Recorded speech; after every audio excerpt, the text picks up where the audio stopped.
Companies that are using AI are actually in a hiring spree.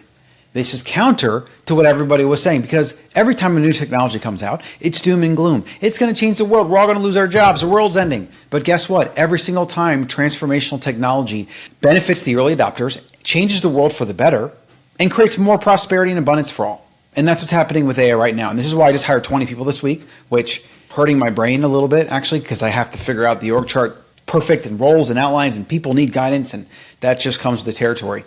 But I finally made the decision after putting it off for a very long period of time. I'm going to talk to you today about what I realized, why I'm doing this, and why I'm making this investment. When everybody thinks that AI is creating hiring freezes and making it so companies don't have to hire, okay? And for some companies, that's absolutely true. Some companies have a much more fixed, predictable growth projection in their business model and plan. And it's probably not worth it to just throw bodies, no matter how fast you can go with AI. What I'm doing, building multiple brands, multiple products, and even getting into the app game and maybe even launch an agency again. There's so much abundance with the infrastructure that I have that, yes, I can do things faster myself. Yes, it's turned me into a 100x entrepreneur, absolutely. But I'm going to still need people. I don't need as many people, for sure. And I can actually manage multiple things with these people as long as I'm directing them and training them on using AI. That's the main differentiator here. I hired 20 people. Now, all these people are in trials. They're not all going to stick around. Probably a lot of them are going to leave on their own accord. But I'm hiring 20 people because I can put them on very specific workflows. Workflows we've already vetted and built in my company. And I don't even have to spend a lot of time or attention on them. I can just kind of hand them off to the team and hand them off to these workflows and say, hey, produce these things, and then put them into our system and get results. That is such a high leverage activity.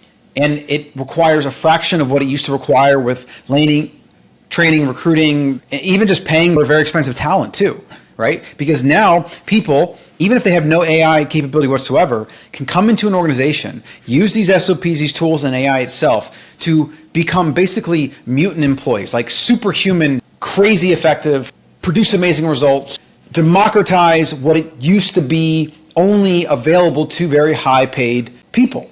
That's what AI does, is it democratizes. It gives people the same ability to create amazing things.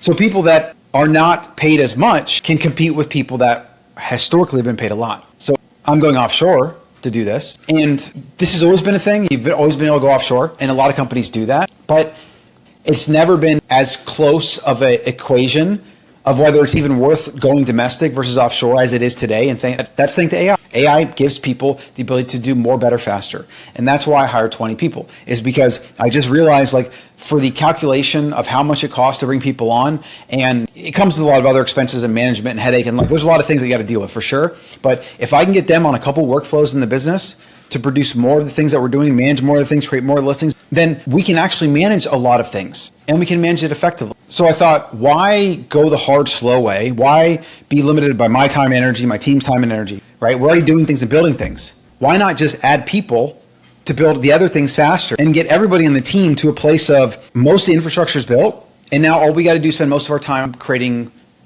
creative, which in my game is all it is. It's ads and it's content.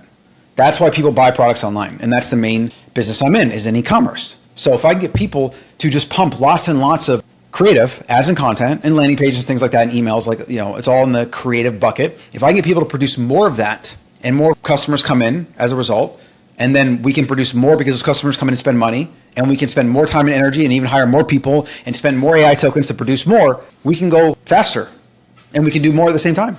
So I'm coming in, bringing people in to get on certain teams with very specific KPIs and goals and workflows, most of which are already built, and just say, hey, go work with your team and go be creative. Go figure out how to create the best content ever. For example, we have a toy brand we're launching, and there's just this whole world of animated video and all kinds of content things you can do with video. I don't have the time to just like look at every single one and direct people to do it, whatever, but I can put people on a team and I can say, hey, get your base KPIs done and then explore new things that we could do. And I guarantee you we're going to get some winners, right? And then those will become a new workflow, maybe a new account, etc. And then we can do more, better, faster. That's what AI is doing. So I hired 20 people on purpose. And then I was thinking about like what the realization was. And then also how most people think about this, and it's wrong, which is I talk a lot about my content. Like most people are talking about like AI ending the world and ending jobs. And it's literally the opposite. It's going to create massive abundance, which is going to create massive demand for labor, especially for AI enabled labor. Okay. So Naval was talking about this before. Before AI was this massive form of leverage. He said business leverage comes from capital, people, and products with no cost of replication, which is code and media.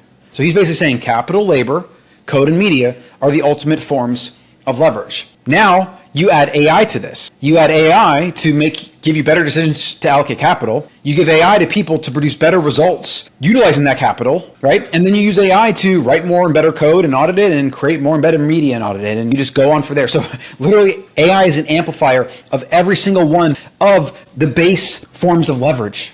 And I kept waking up every day, doing all these things, getting stuff done, building workflows, and thinking to myself, like, I'm still talking to Claude here. I'm still doing this. Like, I'm actually working more than I've ever worked in my entire life. And I love every minute of it. It's actually really, really fun to build things, and you get these fast feedback loops. As somebody who was a professional poker player and a gamer, Age of Empires 2, Deathmatch, White Tooth Fish, it's like, it's so fun and addicting, but it's still bottleneck to me. I can still only do so much. I've built apps for my family because a Star Tracker for the kids. I built an audio player app. I built my personal tracker. All of these things have commercial value, but like, I got to publish it, I got to market it, I got to work the bugs out. Like, there is still a ton. In fact, there's unlimited need for human labor. It's just AI enabled labor. And that's the big difference and the game changer. Companies that are now doing this, and companies that are using AI, employees that are using AI, they've done studies on this. They've already said this recently. The companies that are implementing AI with their employees are actually, the employees are working more hours, not less. Okay, again, this whole idea that AI is going to take away or be less is malarkey. It's not true. It's bollocks. AI allows you to do more, better, faster, and it requires more human labor. That's kind of the main core thesis. AI, when used correctly and to productive ends, creates demand for more labor. It's crazy, okay? It is crazy. And I've realized that over just the past 3 months working with my team and getting deep into these tools and everything. And it's just like, I realized, like honestly, 6 months ago, I was probably doing too much. I've added double or triple what we're doing now, and I don't feel like it's too much. I feel like it's correct, and I feel like it's a perfect investment of capital in labor, in code, in media. And I want to take advantage of it now, right?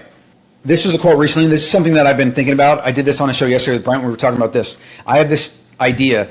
It's very much like the 100X programmer. So in Silicon Valley, there's this idea of the 100X programmer where they're 100 times more effective than your everyday kind of staff programmer. And there are these guys exist. These people exist. Like a lot of them just go on to become millionaires or billionaires because they just like create their own company, or they code Facebook early on and make whatever. So these 100X programmers, because they're just so much better at creating code, that they create so much leverage from a code written a certain way, built better basically than average code, that they have ultimate leverage over other developers.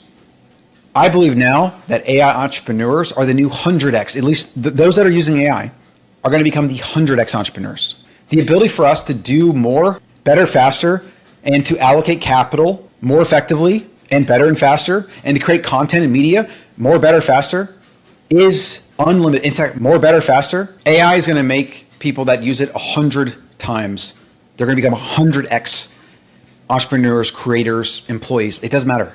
People that use AI are becoming 100X more, better, faster than those that are not. And after 6 months, it's just going to be like, this is going to be ubiquitous for everybody. Like if you don't use AI, like you're not even playing the game.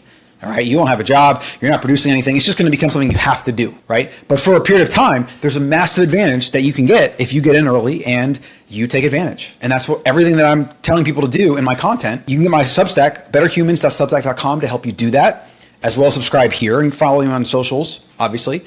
And just like hopefully something here sparked an interest in you if you're kind of new to this thing. And if you're not new to this thing and you already understand what I'm saying, then you know. And what I would say to you is that you probably are underhyping it. If you can, quit everything that aren't doing related to AI and work on it all day, every day. If you have a business or you have a job, get it infused into what you do, right? No employer is going to tell you not to. I promise you that. They're going to be happy that you're doing it or asking or anything, okay? So get it into everything you're doing and build workflows, learn how to use it to create presentations, to do research. Just make it an extension of who you are and how you operate, and it will change your life. Now remember, get the Substack. I'll see you in the next one.